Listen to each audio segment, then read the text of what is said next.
Bon, bah, c'est parfait, on va pouvoir tranquillement commencer ce nouveau webinaire de la communauté. Alors, je vais partager ici mon écran. Tac, écran numéro 2, c'est parfait. Alors, donc moi, je suis Julien Maurice de d'IMTBS, donc MT Business School. Donc, on propose ce webinaire dans le cadre de la communauté des talents pédagogiques. Et comme d'habitude, hein, je vais parler du challenge de la communauté, qui sponsorise également cette communauté talent, qui est Challenge Me. Donc, pour les personnes qui ne connaissent pas, hein, c'est un outil qui permet de faire de l'évaluation par les pairs. Et c'est vrai que c'est un outil qu'on utilise beaucoup, nous, ici à IMTBS. Donc, voilà, je vous recommande éventuellement de découvrir cet outil qui permet de faire de l'intragroupe, également de l'évaluation entre pairs, croisés, etc. Donc, voilà, c'est un outil qui est quand même assez connu aujourd'hui.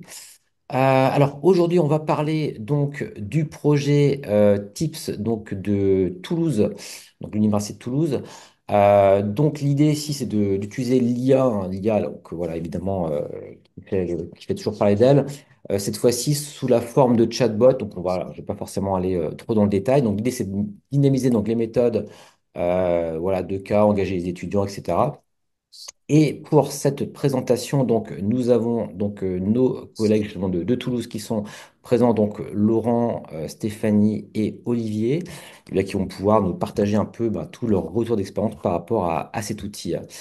Donc, je vais arrêter mon partage d'écran. Hop, voilà. Et puis, du coup, alors, Stéphanie, Olivier et Laurent, je vais pouvoir vous laisser partager votre écran et puis commencer cette conférence. Merci. Donc, je vais partager mon écran. Vous allez me dire si vous le voyez bien. Voilà, et là, ça devrait... Oui, parfait. Bonjour à toutes et à tous. Je suis ravie de cette invitation dont je suis Stéphanie Lou et je vais partager mon temps de parole avec mes camarades de jeu qui sont Olivier Cato et Laurent Térési. Vous voyez, Bonjour. nous sommes Bonjour. tous les trois enseignants-chercheurs dans un IUT. Dans la réforme des IUT, nous a encouragé aussi à réfléchir à la mise en place de nouvelles pédagogies. Mais au-delà de l'enseignement, nous sommes aussi tous les trois chercheurs dans des disciplines complètement différentes. Moi, je suis en gestion, Laurent est en droit et Olivier est en informatique. Et vous allez voir que cette différence va avoir son importance. Donc, si on est là aujourd'hui, c'est pour vous parler de la manière dont on a intégré l'IA dans notre enseignement et notamment pour dynamiser la méthode des cas. Donc, un peu très rapidement pour venir sur la genèse du projet.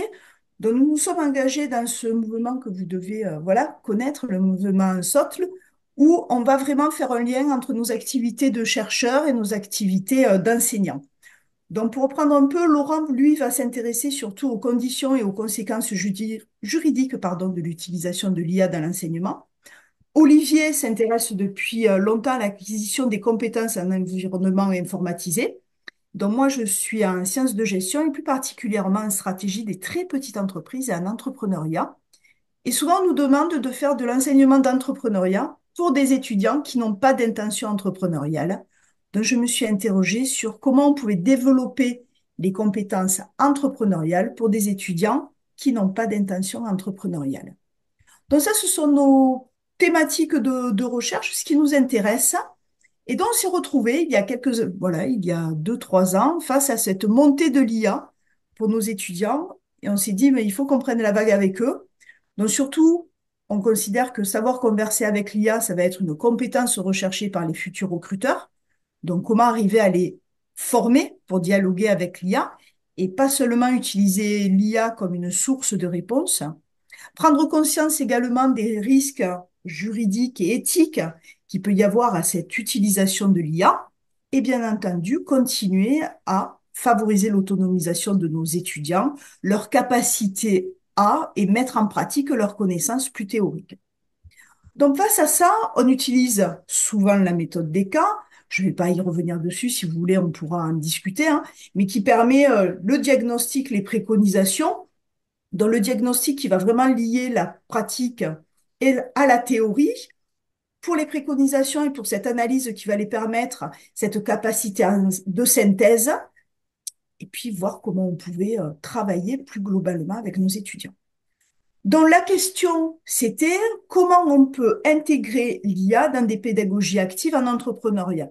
Vous inquiétez pas, je vais aller très très vite sur les parties voilà, plus théoriques et genèse du projet, mais seulement pour bien cadrer les choses. Donc moi, j'étais face à des étudiants qui n'ont pas d'intention entrepreneuriale, que je devais former à l'entrepreneuriat, sachant que l'écosystème entrepreneurial se développe et est de plus en plus important. Et donc, on va avoir des étudiants qui vont travailler en contact avec des entrepreneurs. Ça peut être des conseillers bancaires, ça peut être des accompagnateurs au développement d'entreprises, etc. Donc, si on les mettait dans cette posture-là, qu'est-ce qu'il fallait savoir?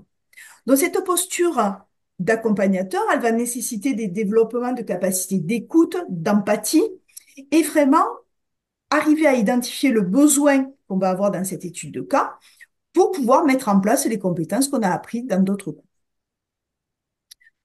Si on revient sur les pédagogies actives qui sont préconisées dans ce cas-là, on sait qu'il faut une relation avec le réel, qu'on va avoir des problèmes qui sont complexes, mal définis, et que l'enseignant doit être une ressource. Depuis plusieurs années, on est face à une gamification des enseignements et à une personnalisation aussi des enseignements et des retours pour pouvoir faire progresser nos étudiants. Voilà un peu le contexte dans lequel on évolue. Donc, avec mes camarades de jeu, donc Olivier et Laurent, nous avons échangé pour savoir comment on pourrait mettre en place tout ça. On s'est dit, ben, on va aller créer un dispositif où l'IA prendra la place d'un entrepreneur virtuel.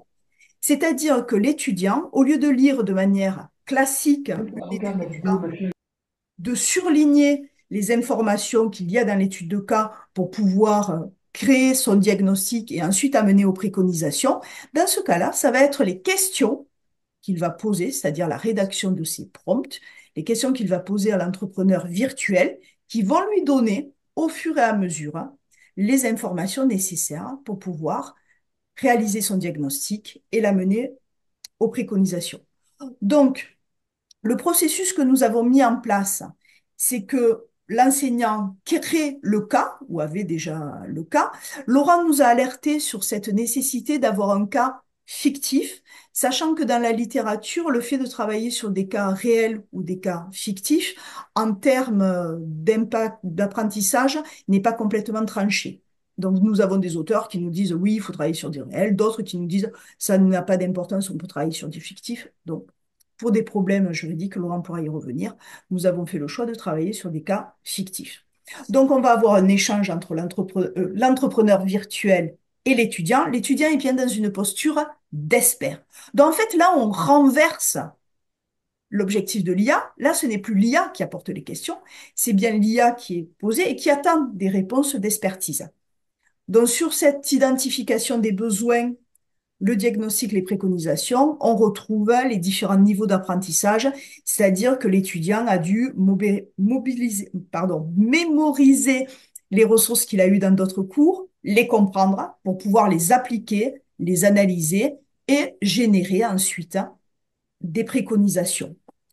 Donc, bien entendu, nous allons analyser le diagnostic des étudiants, les préconisations, mais ce qui est intéressant avec l'outil TIPS, c'est qu'on va pouvoir avoir toute la trace en fait des discussions. Et à partir de là, de pouvoir voir les questions qui ont été posées, les réponses à mener, et ensuite demander un retour des étudiants. Je vais passer rapidement sur ce tableau hein, pour garder du temps pour la discussion et on pourra y revenir si vous souhaitez. En fait, pour évaluer cette posture d'expert de la part des étudiants, il nous fallait voir s'ils avaient bien compris le contexte, hein, c'est-à-dire toute la partie diagnostique, la qualité de leurs conseils, mais surtout, ce qui allait nous renseigner, c'était l'interaction entre l'IA, c'est-à-dire l'entrepreneur virtuel, et l'étudiant. On y reviendra si vous voulez, mais pour une synthèse plus rapide dans le cadre de cette présentation, on va voir en fait que on va pouvoir coupler par cette suite des traces, cette analyse des prompts, on va pouvoir coupler une évaluation sommative, c'est-à-dire le final de ce qu'ils vont nous rendre, avec une évaluation formative. On va avoir la capacité de rentrer dans le processus en fait d'accompagnement et des questions qui sont posées par l'expert. Si vous voulez, je pourrais y revenir après, c'est-à-dire que notre évaluation formative va nous aider, nous guider sur l'évaluation sommative. Bon, j'ai beaucoup parlé, je vais quand même vous présenter nos entrepreneurs virtuels, ceux sur qui nous avons pu tester. Donc, il y a Pierre, qui est dirigeant d'une PME traditionnelle, il fait des pizzas et des quiches et il doit subir, quoi, son entreprise doit subir une transformation numérique pour pouvoir continuer son développement. Marius, il doit actualiser sa proposition de valeur. Olivier vous fera en faire sa connaissance. Nous avions Sophia qui a démissionné de son poste d'ingénieur agronome pour créer son entreprise. Nous avons Gaston qui a hérité du café de son grand-père en zone rurale. Et nous avons Colline qui est coiffeuse et qui veut fidéliser sa clientèle. Dans différentes problématiques, et vous voyez, je suis sur des problématiques essentiellement de gestion et plutôt des problématiques entrepreneuriales. Nous avons des collègues qui ont pu tester également ce dispositif dans différents contextes d'enseignement. Donc, vous retrouvez, on vous a souligné les deux principaux contextes dans lesquels nous l'avons utilisé et sur lesquels nous pouvons faire nos analyses. Donc, ce sont deux SAE, donc situation d'apprentissage et d'évaluation du but, une de troisième année, une de deuxième année. Mais nous avons pu le tester aussi dans d'autres contextes, c'est-à-dire nous avons pu le tester auprès de l'atelier des IUT. Certains l'ont testé en informatique, en comptabilité, en marketing, en communication. Et là, récemment, on a pu le tester également avec des collègues médecins et effectivement mettre l'étudiant dans une position d'expert pour pouvoir interroger et poser un diagnostic. Les retours ont été très positifs. On pourra y revenir, si vous voulez, dans la discussion. Donc, à retenir, si, pour conserver le temps qui m'était imparti, des points de vigilance et un intérêt d'avoir intégré cette IA générative dans les pédagogies actives. Tout d'abord, un premier point de vigilance, ça va être, lorsque la rédaction du cas va se faire, de bien penser à avoir une approche systémique et holistique du cas. C'est-à-dire donner une personnalité à son entrepreneur virtuel ou à son interlocuteur virtuel et penser à comment on veut cadrer le cas et qu'est-ce que les étudiants vont devoir relever comme problématique et quelles sont les informations fondamentales à pouvoir avoir avec les questions posées. Ça va nous permettre d'encourager une posture vraiment d'étudiant expert et de le mettre vraiment dans un rôle d'expertise, c'est-à-dire ce n'est pas l'IA qui a, pour une fois, la solution, c'est bien l'étudiant qui l'a. L'IA n'est seulement là que pour répondre aux questions de l'étudiant. Ça va permettre aussi de souligner l'intérêt de la maîtrise des concepts, notions, grilles d'analyse en amont de cette expérience, quoi, de ce protocole pédagogique, parce qu'on va s'apercevoir que plus les prompts sont rédigés de manière efficace, en appui de ces ressources-là, plus les informations seront acquises rapidement et de manière pertinente. Ça nous permet de rentrer dans la boîte noire, en fait, de ce processus d'apprentissage, où là où on a un peu de mal à rentrer sur les interactions que l'étudiant va avoir avec son interlocuteur, et de coupler cette évaluation formative. Olivier vous montrera comment l'IA va nous aider également à faire cette évaluation formative, avec l'évaluation sommative, ce que nous sommes voilà, habitués à faire, c'est-à-dire corriger les dossiers de nos étudiants, comment ils ont posé le diagnostic et comment ils ont fait leur préconisation. Donc, pour conclure, ça va éviter la myopie de l'enseignant, surtout quand on a un grand nombre de groupes. Là, on est en train de traiter les données de 35 groupes. Voilà, quand on a un très grand nombre de groupes qui doivent interagir, doit éviter cette myopie-là. Et au-delà des compétences et des savoirs de nos étudiants, pouvoir saisir la capacité de l'étudiant à rentrer dans son processus, voilà, en rentrant dans le processus d'apprentissage, je m'explique, c'est-à-dire comment il se saisit de ses ressources, de ce qu'il a appris, et comment il est en capacité de les mettre en mouvement pour pouvoir développer ses compétences et ses apprentissages. Maintenant, pour accéder à l'outil, parce que j'ai parlé, mais vous devez être curieux de le découvrir, donc, on peut y accéder directement par la plateforme Oneige qui abrite ce dispositif, voilà, qui a eu la gentillesse de nous abriter pour pouvoir le diffuser. Et si votre université est partenaire d'Oneige, vous pouvez directement l'avoir depuis le Moodle de votre université. Et je laisse la parole à Olivier pour entrer dans ces aspects un peu plus techniques, hein. Juste avant, petit point, pour l'instant, le dispositif est protégé par un Creative Commons, c'est-à-dire il donne le droit de l'accès. Il est, voilà, vous pouvez l'utiliser sans fin commerciale. Et si vous le modifiez ou si vous l'améliorez, c'est de nous citer, de nous demander également, voilà, de nous faire part de vos retours, parce que c'est comme ça aussi qu'on arrive à l'améliorer. Et si vous le développez, c'est de le transmettre sous la même licence. Merci. Bien, donc je vais vous présenter une petite démonstration de cet outil. Pour économiser la bande passante, là, je vais couper ma vidéo et je vais basculer maintenant en partage d'écran. Voilà. Est-ce que vous pouvez me confirmer que vous voyez bien mon écran? C'est parfait. Super. Alors là, ce que je commence à vous montrer, c'est en fait le contenu d'un cours Moodle. Et c'est juste pour vous indiquer que pour pouvoir dialoguer avec l'entrepreneur virtuel, ça se passera par la simple création une activité outil externe qui existe dans tous les Moodle. Alors, si votre administrateur Moodle l'a déjà préconfiguré, il peut déjà créer même l'activité type, ce qui vous fera encore gagner du temps, mais ça se configure assez facilement. L'avantage d'intégrer dans Moodle, c'est que automatiquement, dès que l'étudiant ou l'enseignant va cliquer sur le lien, ça créera automatiquement son compte dans l'application Tips. Donc, ça évite de créer manuellement les comptes un par un. Et ça fait gagner beaucoup de temps. Vous remarquerez également que on met à disposition comme information dans le cours Moodle une clé de sujet que l'étudiant va devoir utiliser pour pouvoir créer une nouvelle conversation. Donc une fois qu'il a accès à Tips, donc il retrouve, s'il est déjà venu, l'ensemble des conversations auxquelles il a déjà participé, mais il va pouvoir saisir la fameuse clé que l'enseignant lui a fournie. Une fois qu'il a saisi cette clé, il se retrouve sur le formulaire de création de conversation.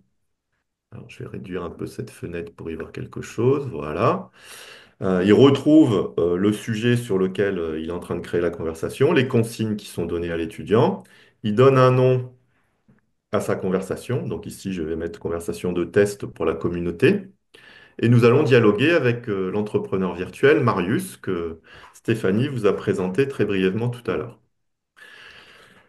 Donc à partir de là, il retrouve le sujet, des consignes. Donc là, on dit qu'il va discuter avec Marius, qui est gérant d'une entreprise. Vous devez commencer par vous présenter. Et ensuite, l'objectif, c'est de comprendre l'activité de Marius et d'essayer de voir des idées innovantes pour faire évoluer son entreprise. Donc je vais commencer par dialoguer avec lui. Je vais faire bonjour Marius. Je suis Olivier. Hop. Et donc là, c'est l'intelligence artificielle qui répond et salut Olivier, enchanté de te rencontrer. Comment puis-je t'aider aujourd'hui? Eh ben, je vais lui dire que j'aimerais en savoir plus sur ton entreprise. Peux-tu me présenter ton activité? Donc, c'est un chatbot, en fait, hein, dont on a préconfiguré le modèle. Ce modèle, les étudiants ne le voient pas. Et on définit, je vous montrerai comment il a été défini, ce modèle, juste après.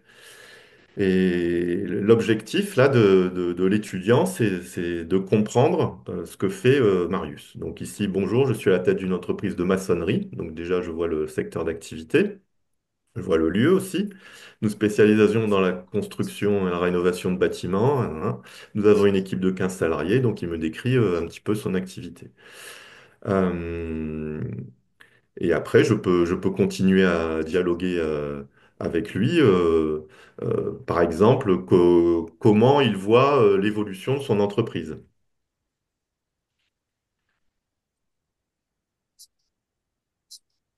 ou comment il cherche à la faire évoluer.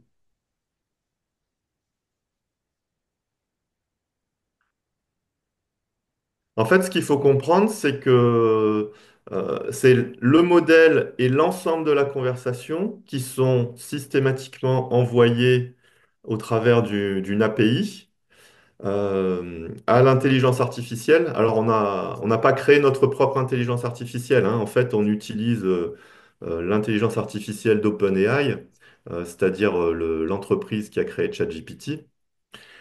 Il nous génère une réponse et on l'affiche. Donc, on peut, comme ça, retrouver tout le dialogue des étudiants avec l'entrepreneur virtuel. Pour pas trop perdre de temps, parce que là, on pourrait dialoguer assez longtemps avec Marius, je vais vous montrer comment a été créé le cas, cette fois-ci, côté enseignant. Donc, il y a un certain nombre de choses à paramétrer. Le nom de l'assistant, donc quel nom vous voulez lui donner à cet entrepreneur virtuel. Ici, je l'ai appelé Marius. Les consignes qui sont affichées aux étudiants. Donc, qu'est-ce qu'on attend d'eux? Alors ça sert pas vraiment pour le modèle, hein, l'intelligence artificielle ne le voit pas, cette partie, c'est juste qu'est-ce que vous affichez aux étudiants. Et par contre, le modèle, on le décrit en deux parties. Une première partie ici introductive, c'est-à-dire on demande à l'intelligence artificielle quel rôle elle doit jouer. Donc ici, j'indique à l'intelligence artificielle qu'elle est Marius, qu'elle a 50 ans, qu'elle a débuté des études d'architecture, etc., etc. Donc une brève introduction. Et dans le corps, ah, je vois que mon partage a sauté. Hop. J'ai des droits qui ont bougé parce que j'ai plus le droit de partager. Oui, c'est bon, je t'ai nommé co-hôte, Olivier, hein. C'est bon, tu peux repartager à nouveau. Désolé, hein. J'ai parlé trop longtemps, c'est pour ça. Non, pas du tout. Non, super intéressant. Bon, alors attends, ça y est, j'ai de nouveau le partage. Hop, voilà. Parfait. Donc j'étais en train de vous parler de comment on modélise ce cas. Donc une description système, une introduction brève. Et dans le corps, on va pouvoir plus rentrer dans les détails sur l'activité de l'entreprise, sur la personnalité aussi de l'entrepreneur virtuel qu'on lui donne, euh, son milieu familial aussi, on peut décrire pas mal de choses. Et la dernière chose qu'on demande, c'est quel est le modèle au niveau de l'intelligence artificielle qu'on utilise. Donc là, actuellement, il y a deux modèles qui sont proposés.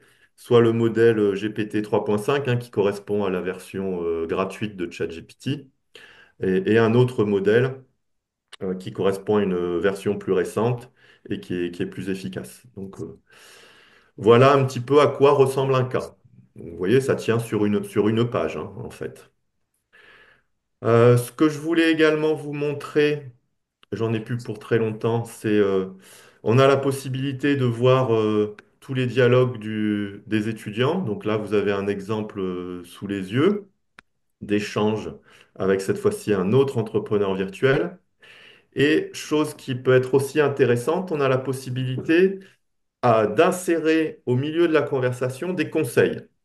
En tant qu'enseignant, on peut ajouter des conseils dans la conversation.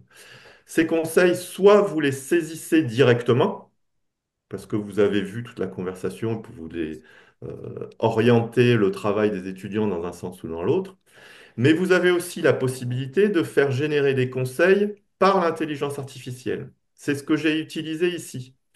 Ici, j'ai demandé à l'intelligence artificielle d'analyser toute la conversation qui avait eu lieu précédemment et de faire des préconisations aux étudiants sur la façon dont ils rédigent leurs prompts. Et le conseil que vous avez sous les yeux actuellement, c'est pas moi qui l'ai rédigé, c'est l'intelligence artificielle qui l'a généré. Et il est assez pertinent. Alors bien sûr, vous avez une phase de vérification, c'est-à-dire que vous voyez le conseil qui est généré par l'intelligence artificielle et vous avez la possibilité de le modifier si vous le souhaitez avant de le publier pour qu'il soit visible pour les étudiants. Donc voilà un premier exemple, c'est comment améliorer la rédaction des prompts. Et on allait un petit peu plus loin également, c'était la même SAE, où on a demandé à l'intelligence artificielle de vérifier si le rôle d'expert qu'on demandait aux étudiants de jouer a été respectée ou pas. Et on demande à l'intelligence artificielle son avis là-dessus. Et donc là, vous voyez que la réponse, c'est les étudiants n'ont pas véritablement joué leur rôle d'expert et d'accompagnateur de l'entrepreneur virtuel lorsqu'il s'agissait d'analyser ses besoins et de proposer des solutions techniques de transformation numérique. Au lieu de cela, ils se sont souvent reposés sur les réponses détaillées fournies par Pierre sans poser assez de questions pertinentes ou spécifiques pour approfondir la discussion. Et ensuite, ils donnent des conseils pour améliorer leur interaction. Donc là encore, ce sont des retours qui ont été générés par l'intelligence artificielle. Moi, bien sûr, je vais les vérifier avant de les publier. Et les retours qu'on a pu avoir des étudiants par rapport à ça, c'est qu'ils ont trouvé ça assez constructif. Bon, voilà un petit peu pour la présentation que je voulais faire. J'ai fait volontairement assez court pour qu'on puisse avoir le temps d'échanger. Donc la parole est à vous maintenant. Parfait, merci beaucoup. Merci à tous les trois. Laurent, j'imagine que tu vas intervenir également, également dans les échanges. Mhm. S'il y a des questions, n'hésitez surtout pas. Vous pouvez leur lever la main ou les poser directement. Juste le temps que les personnes peut-être réagissent. J'avais une petite remarque, une petite question. On parle beaucoup aujourd'hui des chatbots, notamment vocaux. Et là, le modèle qui est utilisé, c'est ChatGPT. Il existe également ChatGPT Voice, finalement, qui permet d'interagir avec la voix. Est-ce que c'est imaginable, peut-être dans un futur, d'intégrer aussi cette fonctionnalité orale, entre guillemets, pour peut-être être plus immersif, ou est-ce que c'est volontaire, justement, de rester peut-être sur l'aspect écrit, justement, pour garder les traces, etc. Alors, effectivement, on a commencé par cet aspect texte rédactionnel parce que c'est ce qui nous intéressait au départ. On est en phase d'expérimentation de l'outil avec Onej. Et effectivement, la demande du son a déjà été évoquée, notamment par nos collègues enseignants de langue. Ça les intéresse beaucoup de pouvoir dialoguer au niveau sonore. Euh, donc, c'est des évolutions qu'on va pouvoir étudier dans le futur. Pas pour l'instant. Pour l'instant, on voudrait asseoir cette phase d'expérimentation purement textuelle. On a aussi des possibilités d'aller vers le multimodal, c'est-à-dire il n'y a pas que le texte et le son, mais si je veux, par exemple, prendre une capture d'écran ou une photo d'un travail manuscrit d'un étudiant, je peux aussi pouvoir la déposer et la faire analyser par l'intelligence artificielle. Ça, c'est des choses qui techniquement sont possibles à l'heure actuelle et qu'on sera peut-être amené à intégrer dans notre outil. Mais enfin, à l'instant T, là, pour l'instant, c'est pas encore prévu. Ok, Mais Pour, ça fait pour partie com- des évolutions. pour compléter les réponses d'Olivier, il ne faut pas oublier qu'au tout début, en fait, sur notre objectif premier, c'était de former nos étudiants à la rédaction de prompts. Donc c'est pour ça qu'on a, voilà, on est parti sur ce choix de l'écrit pour les forcer, voilà, à savoir comment rédiger leur prompt pour avoir les informations pertinentes. Donc ce passage par l'écrit a été, voilà, important. Et pour compléter, on a aussi des collègues de médecine, en fait, pour pouvoir poser des diagnostics et entraîner leurs étudiants qui auraient aimé, enfin, qui, voilà, qui nous ont fait part de cette volonté de passer par l'oralité. super. Je vois que Yann a levé la main. Yann, je t'en prie. Oui, bonjour. Ma question porte, on aborde très souvent cette question en termes d'IA, c'est que si on va avoir notre délégué à la protection des données et qu'on lui dit qu'on va utiliser ChatGPT avec les étudiants, forcément, il a parfois quelques réserves. Du coup, quels ont été les teneurs des discussions avec votre délégué, votre DPO? Laurent, c'est à toi. Hein. On n'en a eu aucune. D'accord, très bien. À ma connaissance, on n'en a eu aucune. On a averti les étudiants effectivement du risque qu'il y avait à ce qu'ils communiquent des données à caractère personnel. On a défini avec eux ce qu'étaient des données à caractère personnel. On a fait de la sensibilisation en réalité. Mais effectivement, je ne crois pas, Olivier, je parle aussi sous ton contrôle, puisque tu es quand même, compte tenu de ta fonction, je ne crois pas on en a discuté auparavant. Non, effectivement, on ne l'a pas encore impliqué dans le Le processus. process. Dans le Et c'est pour process, ça aussi que, après, pardon. ça reste une application qui n'est pas hébergée directement par l'université, mais par l'université numérique thématique au Neige. Bon, il se trouve qu'on l'utilise aussi dans l'université. On sensibilise nos étudiants, comme l'a dit Laurent, effectivement, à toutes ces problématiques de données. Quand on utilise l'outil, d'ailleurs, la première chose qu'on demande aux utilisateurs, c'est d'accepter une charte. Et dans cette charte, on précise bien qu'il ne faut pas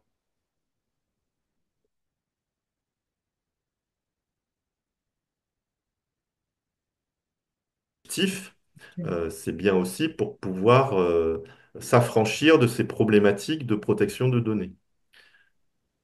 Ouais. Le cas est tout à fait virtuel, c'est-à-dire que là, on a une collègue qui a essayé d'en bâtir un sur voilà, du contrôle de gestion. Toutes les données sont fictives. Alors, elles s'inspirent d'un cas réel, mais ils sont complètement nettoyés, justement pour éviter ce problème-là. Donc, c'est à double sens en réalité. Effectivement, il y a ce que communiquent les étudiants, puisque comme l'a expliqué Olivier, ben, ces informations peuvent être directement communiquées sur le modèle d'IA. Et puis le travail de l'enseignant qui est d'expurger effectivement sa proposition de toute donnée personnelle. Oui. Et pour continuer aussi sur ce sujet-là, au niveau de l'outil, on ne stocke que le nom, le prénom des utilisateurs. On n'a même pas leur adresse email, hein, donc on ne va pas pouvoir les inonder de mails et on va leur envoyer du spam. Donc on a vraiment limité le plus possible les données personnelles qui sont stockées dans l'outil. Super, merci beaucoup à tous les trois pour cette réponse. Je vois que Albert quoi, a levé la main. Albert, je t'en prie. Oui, bonjour. Merci beaucoup pour votre retour. C'était très intéressant. Sur des chatbots de ce type-là, j'avais observé que quand les conversations commencent à être assez longues, le conditionnement initial a de moins en moins de poids et on peut commencer des fois à avoir des dérives des réponses qui ne suivent plus le conditionnement initial. Donc ici, les profils d'entrepreneurs. Est-ce que c'est quelque chose que vous avez observé dans le travail que vous avez fait avec les étudiants? Et si oui, comment vous avez essayé de corriger ou de pallier à ce problème? Oui, alors effectivement, on l'a rencontré également. Ce que je peux déjà dire, c'est que ce n'est pas une majorité de cas, donc il y a quelques étudiants qui l'ont rencontré. Alors, deux types de dérives. Enfin, j'en ai même trois maintenant en tête. Une dérive, c'est dans notre modèle initial, on avait oublié de préciser le statut juridique de l'entreprise. Et dans le travail qu'avaient besoin les étudiants, ils ont posé des questions là-dessus. Et effectivement, là, on a eu une dérive des réponses qui partait un peu dans tous les sens. Donc, ça, on a pu le contourner dans le sens où vous avez la possibilité sur l'outil, dans une conversation qui est déjà lancée, d'enrichir le modèle. C'est-à-dire qu'à un moment donné, vous pouvez lui dire, désormais, le statut de l'entreprise, c'est celui-ci, et tu dois en tenir compte. Et ça permet de rectifier le tir. Donc ça, c'était la première dérive. La deuxième dérive, c'est qu'il est arrivé parfois que l'entrepreneur virtuel se contredise. Il a dit A à un moment donné, il dit B à un autre moment. Ben, là, on leur dit aux étudiants, ben, c'est comme dans la vraie vie. Les entrepreneurs, ils disent pas toujours la même chose et parfois ils se contredisent. Et donc, ce qu'il faut faire, c'est dire à l'entrepreneur virtuel, là, tu m'as dit A, maintenant tu me dis B, qu'est-ce qu'il en est? Et en fait, automatiquement, l'intelligence artificielle se rectifie. Donc là, on n'a pas eu d'intervention particulière à faire, si ce n'est à conseiller les étudiants dans la manière de dialoguer avec l'entrepreneur virtuel. Donc voilà les deux Alors, principaux il y a cas eu qu'on a rencontrés. Oui, Alors Stéphanie? peut-être une autre, voilà, un autre cas que l'on a rencontré, ce sont des étudiants qui arrivent affolés en nous disant, ça y est, j'ai cassé la machine, il répond plus du tout à mes questions. En fait, souvent, ce sont effectivement des conversations très très longues avec des questions qui ne sont pas, des prompts qui ne sont pas cadrés. Et au bout d'un moment, effectivement, l'entrepreneur virtuel va répondre en boucle parce qu'il ne comprend plus la question qui est posée, en fait. Donc ça, on l'a rencontré une ou deux fois. Mais là, par contre, on voit bien que dans le processus d'acquisition des compétences, etc., voilà, nos groupes d'étudiants, Hmm. on peut poser n'importe quoi comme question. Oui. Mais là encore, on peut rectifier le tir en enrichissant le modèle et en disant tu dois bien jouer le rôle de Pierre, etc., etc. Et là, ça repart normalement. Hum. Super, merci beaucoup. Il y a Gabriel qui a levé la main également. Gabriel, je t'en Euh, prie. Merci. Merci pour cette présentation. Je m'intéresse à la partie technique. Vous dites que votre outil il est connecté à ChatGPT 3.5 Turbo. Est-ce que cette connexion se fait via des API? C'est la première question. Deuxième question, est-ce que c'est payant? Et troisième question, est-ce que cet outil, on pourrait aussi la connecter à d'autres systèmes d'intelligence artificielle de type Mistral ou dernièrement DeepSeek ou autre? Merci. Alors, je prends les questions dans l'ordre. Est-ce qu'on utilise une API? Oui, on utilise effectivement l'API OpenAI et on précise à chaque fois quel modèle on utilise. C'est pour ça que vous avez vu GPT 3.5, mais on utilise aussi un deuxième modèle, je crois que c'est le 4O si ma mémoire est bonne. Bon. Est-ce que c'est payant? L'accès à l'API, oui, il est payant. Maintenant, à partir du moment où vous êtes une université adhérente d'ONEJ, vous n'aurez pas à payer quoi que ce soit pour accéder à cette application. C'est compris dans l'adhésion. Il y a juste une petite réserve qui est indiquée sur le site. C'est que si vous dépassez plus de, je crois, 20 dollars par mois, enfin je ne sais plus quel est le seuil qui a été défini, Onej se réserve le droit de vous refacturer. Je vous rassure tout de suite, nous, avec toutes les expérimentations qu'on a faites, on ne l'a jamais atteint ce seuil. Et pourtant, on l'utilise, hein, je peux vous dire, hein. On est à plus de 4000 messages échangés, enfin, il n'y a pas de souci. Disons que le coût est largement acceptable. Est-ce qu'on a une idée combien ça coûte? Euh, Oui, oui, oui, bien sûr. Vous Pour vous l'aviez donner un ordre en... d'idée, avant de basculer sur Onej, donc on s'était pris en charge directement par l'IUT. On a fait une expérimentation sur une SAE, donc ça représente à peu près 4 demi-journées avec 6 groupes d'étudiants. Ça nous a coûté moins de 10 dollars. Donc c'est vraiment acceptable comme coût. Pas de souci là-dessus. Très bien. Est-ce que c'est généralisable au- sur d'autres systèmes d'intelligence artificielle de type Mistral ou DeepSeek ou autre? Euh, Votre, Techniquement, ça doit l'être. Après, je suis le seul à développer l'application. J'ai qu'une tête, deux bras, deux jambes et de multiples activités. Donc, pour l'instant, je reste là-dessus. Je n'ai pas prévu de changer. Euh, Ça évolue tellement vite, les intelligences artificielles. Il y a une semaine, on ne parlait pas de DeepSeek, hein. Euh, voilà, moi, il y a un moment donné, j'arrive plus à suivre. Donc, Justement, pourquoi vous avez choisi le choix d'aller vers OpenAI alors qu'il y a Mistral qui est normalement devrait être, on dit son modèle il est open source et qu'il est hébergé en France, donc il respecte toutes les problématiques concernant le RGPD, tout ça. c'est une bonne La première. question. Euh, je n'ai pas les infrastructures pour pouvoir héberger un moteur d'intelligence artificielle. Ça demande des infrastructures très lourdes. Là, actuellement, l'application qui est hébergée par Onej, c'est une simple application web qui, qui, qui nécessite pas, enfin, qui nécessite juste un abonnement d'hébergement très simple. Donc c'est pour ça que j'ai fait ce choix-là. Et toute la partie grosse infrastructure, c'est OpenAI qui le gère, c'est pas moi. Pour des coûts, on l'a vu, très raisonnable. Donc voilà pourquoi ce choix. Merci, merci. Merci beaucoup. Il y avait une question dans le chat également. Est-ce qu'on peut envisager d'utiliser cet outil? C'était Liliana qui pose la question pour les langues.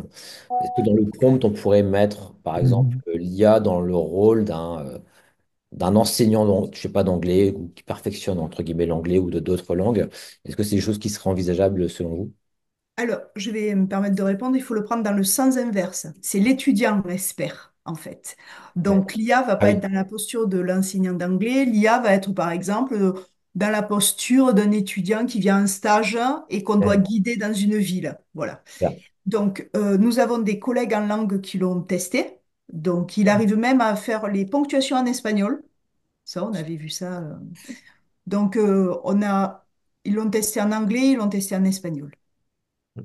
En fait, toutes les langues courantes ne posent aucun souci puisque derrière, c'est le moteur de ChatGPT. Donc, à partir du moment où on peut dialoguer à ChatGPT dans une langue courante, on peut utiliser l'application Tips dans une langue courante. Donc, on ne l'a pas utilisé dans d'autres langues que l'anglais et l'espagnol, mais en allemand, ça doit poser aucun souci. Enfin, toutes les langues courantes qui sont déjà prises en compte par ChatGPT peuvent être prises en compte. Hmm. Et ce qui est intéressant dans la démarche, parce qu'on parle beaucoup de l'APC aujourd'hui, l'approche par compétences, et je pense que à l'origine, c'était peut-être ce besoin-là qui émergeait. Vous avez dit comment utiliser l'IA pour cela. Et est-ce que justement, d'après vos usages, alors déjà, j'aimerais savoir justement si vous avez quantifié tous les usages. Là, vous disiez qu'il était quand même beaucoup utilisé. Et est-ce que vraiment c'est complètement rentré dans vos usages et est-ce que ça développe, selon vous, également bien les compétences, justement, cet objectif initial qui était de vraiment cibler sur les compétences? Alors, je vais apporter un élément de réponse et je dirais qu'on est même allé au... Ça a même dépassé nos attentes. Mhm. Mhm. C'est-à-dire Mhm. qu'effectivement, nous, on est parti sur l'évaluation. Une SAE, c'est l'évaluation des compétences. Les étudiants, pour ceux qui ne sont pas acculturés au bachelor universitaire de technologie, voilà, suite à la réforme, les étudiants ont des ressources, c'est-à-dire des cours de base, théoriques, etc. Et ensuite, les SAE pour les mettre en condition d'appliquer les ressources qu'ils ont eues en amont. Donc, on l'a bâti pour des acquisitions de compétences. Et pourquoi je dis on est allé au-delà, quoi, j'ai l'impression qu'on est allé au-delà, parce qu'on travaille même sur les capacités. C'est-à-dire de voir par les questions qu'ils posent, comment ils se saisissent de ces grilles d'analyse, de ces théories pour construire leurs ressources et aller chercher les informations, ou est-ce qu'ils errent en posant des questions voilà, sans appui. Donc, effectivement, je pense que pour une approche par les compétences, on va même au-delà parce qu'on rentre dans le processus. Il y avait une question voilà, dans le chatbot qui dit, voilà, qui demandait comment on a évalué les étudiants. En fait, les étudiants, on est parti vraiment sur notre expérimentation de base de manière très classique, hein, en se disant, ben, ils vont faire un pitch de présentation finale, donc on notera le pitch de présentation finale, et on notera le dossier qui nous rende sur cette évaluation-là. C'est-à-dire que l'évaluation du dossier, on est, je crois, 5 enseignants. Sur Pierre, ça peut être différent sur les autres SAE, hein, mais je parle de celle de Pierre. Olivier, je crois qu'on est 5 et 3 par spécialité à corriger l'ensemble des dossiers. C'est-à-dire que par spécialité d'enseignant, on corrige la partie qui nous correspond. Et donc, on était parti là-dessus. Donc, une évaluation, somme toute, voilà, sommative, hein, en fin de... Mais ce qui est intéressant, c'est de voir, est-ce qu'ils ont une posture d'expert? Comment ils interagissent?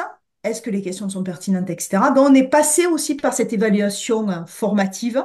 Et ça, l'IA, même si on a beaucoup de groupes, beaucoup d'interactions, Olivier l'a montré avec ce retour qui est ouais, plutôt pertinent, nous permet d'avoir aussi un rapport d'étape sur leur processus. Sachant que de mon côté, en entrepreneuriat, pour répondre, hein, je me refuse à noter en fait au sein du processus, parce qu'on a le droit de se tromper, on a le droit de corriger, on a le droit de revenir dessus, donc voilà. Mais c'est pris en compte. J'espère avoir répondu. Super. Ouais, non, très, très bien. Est-ce que ça a été évalué par les étudiants en termes de... Est-ce que même on leur a posé la question Mhm. sur... Est-ce qu'ils ont apprécié justement d'utiliser cet outil? Est-ce qu'ils ont senti qu'ils ont développé leurs compétences, etc. Alors, je peux même vous partager voilà, certains verbatim. Donc, alors, il y a deux effets. Donc, oui, ils sont contents de... Quoi, ils sont contents? Il y a une augmentation de la motivation, en fait, à rentrer dans le cas. Parce qu'en fait, là, comme les informations, ils sont obligés de poser des questions, ils sont obligés d'être impliqués et de vraiment faire preuve d'empathie vis-à-vis de l'entrepreneur. Donc, il y a une espèce de connexion qui va se créer. Donc, ils sont fortement intéressés. Par contre, on- alors là, on ne l'a pas encore mesuré, hein, mais on a l'impression que quand même l'utilisation de l'IA, l'intérêt de l'utilisation de l'IA, c'est mousse. C'est-à-dire qu'au début, ils trouvaient ça très amusant. Maintenant, ils s'aperçoivent que c'est pas que de la gamification et que c'est pas que poser des questions, voilà, pour dialoguer avec, voilà, un humanoïde. Non, il y a quand même du fond derrière. Donc voilà, mais on a des retours qui sont plutôt positifs. Je les ai, si vous voulez, je pourrais vous montrer Ouais, ces retours-là. Pour ouais. répondre à une question on nous demande si un étudiant sans compétences sur les applications de l'IA, et on Ou un peut même enseignant dire, surtout, un enseignant Un surtout. enseignant, non, un enseignant. pardon? Un enseignant. C'est surtout la question pour l'enseignant qui ne maîtriserait pas justement Oui, l'IA, est-ce qu'il pourrait développer ses personas entre guillemets? oui. Et j'en suis l'exemple type. J'ai été acculturée au mot de l'IA au fur et à mesure. Mais voilà, mon camarade de jeu a tout fait pour que ce soit, on va dire, le plus saisissable possible par le commun des mortels. Hmm. Je vous ai montré tout à l'heure un exemple de cas qui a été rédigé. Je rappelle, hein, c'est quand même assez simple. Vous donnez un nom à votre entrepreneur virtuel, un prénom, ça c'est pas compliqué, et vous décrivez à l'IA quel rôle elle doit jouer. Donc tu es Pierre, tu as tel âge, tu as telle activité, et qu'est-ce que tu attends? Tu vas dialoguer avec des étudiants. Donc ça, je veux dire, il n'y a pas besoin d'avoir une compétence quelconque en informatique pour y arriver. C'est juste un formulaire à remplir. Ben, peut-être une Ensuite, il y a compétence Word pour taper du texte en ligne. oui, oui, ouais, à la limite, juste du Word. Savoir écrire un mail, ça suffit. Ah, c'est vrai que c'est la force de l'IA, c'est que c'est du langage naturel. Enfin, les génératifs, c'est que c'est du langage naturel. Et finalement, ça, même des personnes qui maîtrisent pas le numérique vont peut-être se réconcilier justement avec tout cela et grâce à l'IA générative. Et ça, on le voit également avec la facilité d'usage qu'il peut y avoir sur certaines IA. Non, c'est bien de le préciser. Et effectivement, là, ce que je trouve vraiment intéressant, c'est que ben, quelque part, l'IA, elle est dans le rôle d'une personne qui n'a pas de compétences, du coup, en quelque sorte. C'est ça qui est intéressant, parce que d'habitude, on est plutôt dans l'inverse, c'est-à-dire on va interroger les IA pour qu'elles nous aident sur des choses. Et là, on est vraiment dans la posture inverse. Et ça, je trouve ça vraiment intéressant comme démarche. Mais peut-être qu'effectivement, il faut bien prompter, entre guillemets. Enfin, là, j'imagine que c'est justement dans l'outil, c'est bien prévu pour ça pour pas que l'IA nous donne des réponses, entre guillemets, enfin, tout le temps, anticipe peut-être nos questions, et c'est ça qui doit être pas évident, parce que vu que c'est ChatGPT qui est derrière, qui connaît à peu près tout, voilà, et j'imagine que parfois, il en dit peut-être trop, ou je sais pas. Alors, j'allais dire, comme un entrepreneur naturel, parfois vous êtes face à des personnes, ils savent tout sur tout, en fait. Et ils vous donnent des réponses avant que vous ayez posé la question. Donc ça va dépendre de la personnalité qu'on a pu donner à l'entrepreneur. Mais surtout, ce qui est intéressant, et on a beaucoup travaillé avec les étudiants dessus, c'est que, voilà, il est monté par ChatGPT, hein. ChatGPT n'est pas créatif. Donc, si on est face à un entrepreneur qui cherche un renouvellement de sa proposition de valeur, il faut pousser, en fait. Et c'est le rôle de l'expert d'étudiant. Là, ChatGPT va donner, quoi, l'entrepreneur virtuel va donner des pistes, ce qu'il a pu lire, ce qu'il a pu voir, les envies qu'il a, mais c'est à l'expert étudiant d'orienter. Donc, ce problème-là, on l'a contourné par cette posture. Hmm, super. Et aussi, c'est cadrer, en fait, le modèle. Ok. Et donc concrètement, pour des personnes qui souhaiteraient l'utiliser, là, si je comprends bien, c'est avec le neige. Du coup, pour l'instant, voilà, il faut en quelque sorte être adhérent, c'est ça, pour pouvoir Oui, c'est l'utiliser? ça, Oui. exactement. D'accord. C'est l'adhésion à ONEige qui permet l'accès en fait à l'outil. D'accord, très Donc bien. alors c'est toute université adhérente à ONEige qui a accès à l'outil. D'accord. Donc là, Donc Nous se sommes encore en rapprocher. phase de test, donc si vous voulez rejoindre l'équipe des testeurs, n'hésitez pas à nous contacter. Ce sera avec plaisir de vous intégrer dans le processus pour que vous puissiez un petit peu tester l'outil, nous faire part de vos retours et améliorer tout ça. ok, très bien. Pour juste pour compléter les réponses, il y a eu voilà, il y avait des questions sur le côté sur l'utilisation en contexte linguistique. Donc, il peut répondre, voilà, c'est vous qui allez lui demander dans quelle langue il va répondre et dans quelle langue seront posées les questions. Ensuite, sur son analyse des compétences linguistiques, je suis incapable de vous apporter une réponse parce que je ne suis pas linguiste. Je peux vous dire en fait s'il est pertinent ou non dans ses conseils en entrepreneuriat, mais il faudrait le demander à mes collègues linguistes. Super, bah du coup, on mettra, pour information, tout cela sera rediffusé hein, sur la chaîne de la communauté. On mettra les liens peut-être vers les contacts également. Alors j'imagine que vous êtes de toute façon sur LinkedIn, éventuellement pour les personnes qui veulent vous contacter aussi, donc n'hésitez pas pour faire une demande pour tester l'outil. Et puis après, bah, sinon, il faut demander effectivement à votre université ou votre école si elle fait partie de Neige. Et puis voilà, peut-être qu'ils pourront vous donner l'info.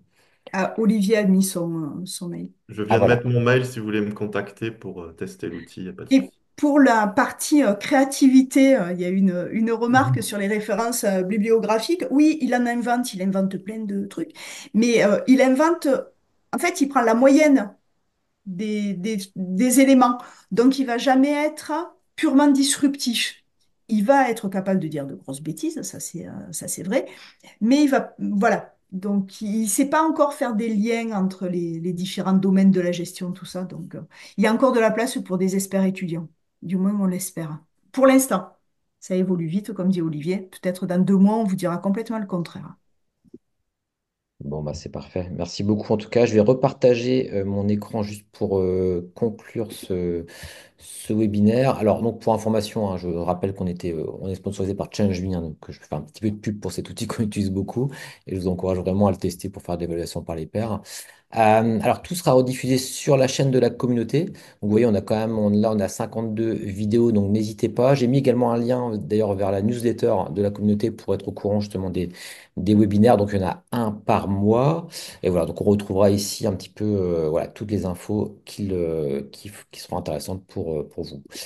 Voilà, bah, en tout cas, encore merci à tous les trois hein, pour Merci, cette Merci. intervention.